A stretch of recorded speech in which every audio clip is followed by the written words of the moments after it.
Hi ಎಲ್ರಿಗೂ ನಮಸ್ಕಾರ. ಒಂದೇ ಥರ ಚಿಕನ್ ರೆಸಿಪಿ ತಿಂದು ಬೋರ್ ಆದಾಗ ಈ ರೆಸಿಪಿನ ಮನೇಲೇ ಟ್ರೈ ಮಾಡಿ. ಟೇಸ್ಟ್ ಅಂತೂ ಅದ್ಭುತವಾಗಿರುತ್ತೆ.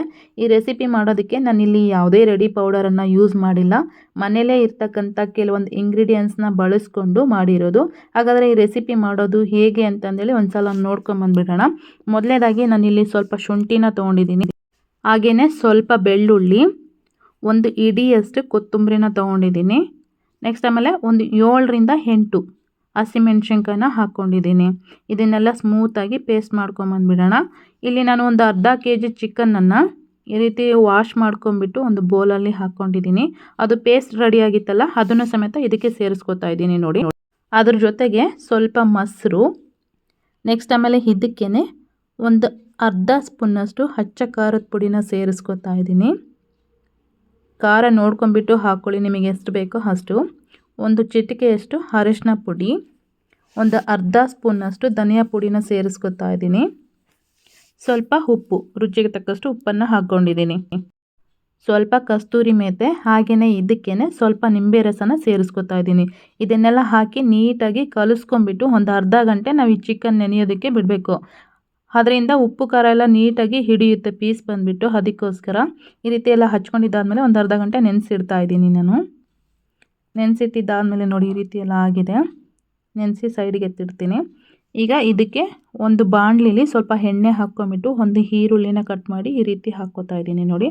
ಅದು ಸ್ವಲ್ಪ ಫ್ರೈ ಆಗಲಿ. ಒಂದು ಅರ್ಧ ಬೆಂದರೆ ಸಾಕು ಈರುಳ್ಳಿ. ಚಿಕನ್ ನೆನೆಸಿಟ್ಟು ಅರ್ಧ ಗಂಟೆ ಆಗಿದೆ. ಈಗ ಇದಕ್ಕೆ ನಾನು ಚಿಕನನ್ನು ಹಾಕ್ತಾ ಇದ್ದೀನಿ. ಚಿಕನ್ ಹಾಕಿದ್ದಾದಮೇಲೆ ಒಂದು 10 ನಿಮಿಷ ನಾವು ಒಂದೇ ಸೈಡೇ ಬಾಯ್ಲ್ ಮಾಡ್ಕೋಬೇಕು. ಒಂದು ಸೈಡು ಕಂಪ್ಲೀಟಾಗಿ ಬಾಯ್ಲ್ ಆದಮೇಲೆ ನಾವು ಇನ್ನೊಂದು ಸೈಡು ಅದನ್ನು ತಿರುಗಿಸ್ಕೋಬೇಕಾಗುತ್ತೆ.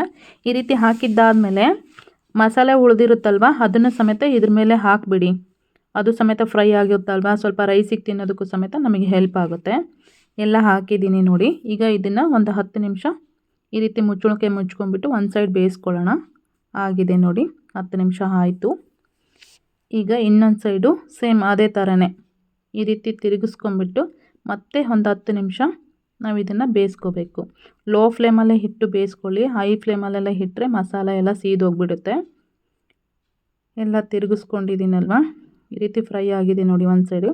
ಈಗ ಮತ್ತೆ ಒಂದು 10 ನಿಮಿಷ ಮುಚ್ಕೊಂಬಿಟ್ಟು ಬೇಯಿಸ್ಕೊಂಬಿಡೋಣ. 10 ನಿಮಿಷ ಆಗಿದೆ ನೋಡಿ. ಇವಾಗ ಈ ರೀತಿ ಫ್ರೈ ಆಗಿದೆ ಫೈನಲ್ಲಾಗಿ.